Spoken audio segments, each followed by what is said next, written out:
Agrabihas motor sa akong papa. O sige lang sinaw. Oh, sige lagi trapuhan guro ni kada adlaw.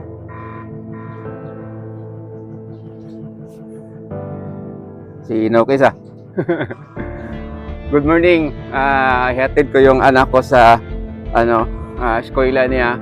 Tapos try ko makashare sa inyo yung mga sitwasyon ng traffic dito sa aming lugar. Kahit saglit lang. Tapos babalik naman ako kagad. So hatid ko na yung anak ko sa eskwela.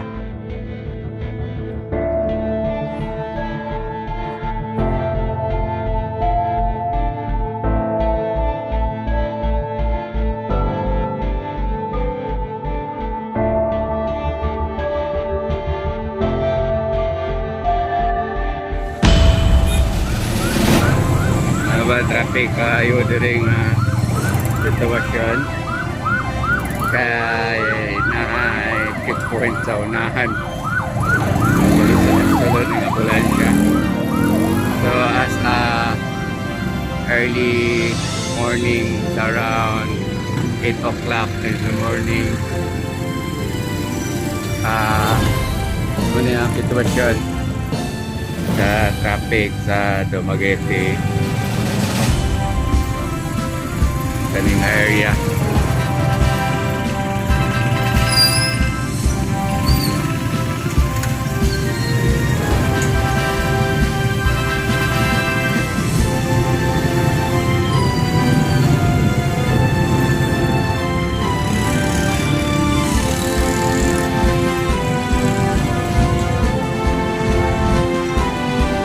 So 8 o'clock in the morning, sitwasyon ng traffic diri sa Dumaguete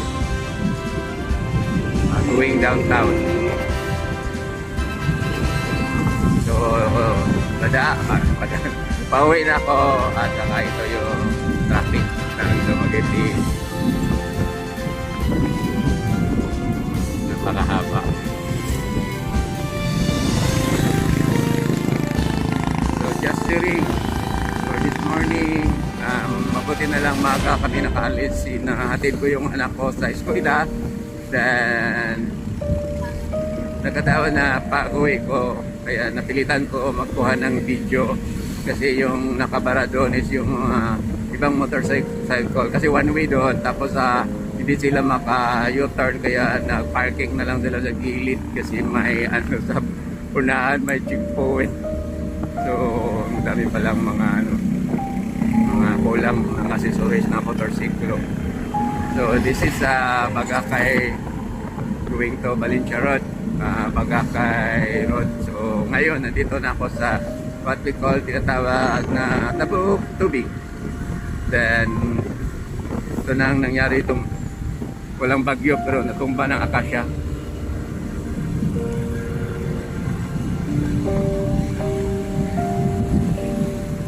Kanina lang yung nakatid ako sa anak ko may isang sasakyan na doon nag-U-turn sa double solid yellow line. Kaya sabi ko hindi niya alam na bawal mag-U-turn doon kasi dati solid. Tapos dito naman sa bandang Hypermart may traffic pero hindi masyadong heavy katulad nung nadaanan ko kanina.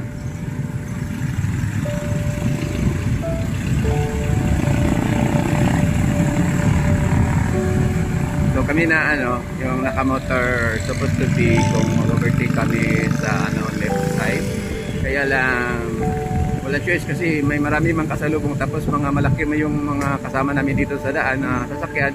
So mapilitan kami dito kami dubaan sa right side. Anyway, dandahan naman tapos malapad naman itong parang patungo na sa gutter doon sa gilid.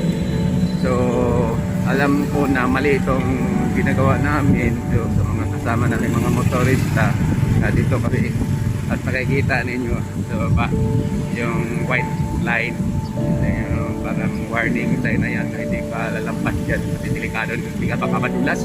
So wala kami choice kasi may mga malaki man sasakyan sa gitna, mahirap din mag-overtake. Tapos yung speed dito ng ganitong traffic, ganito lang dahan-dahan.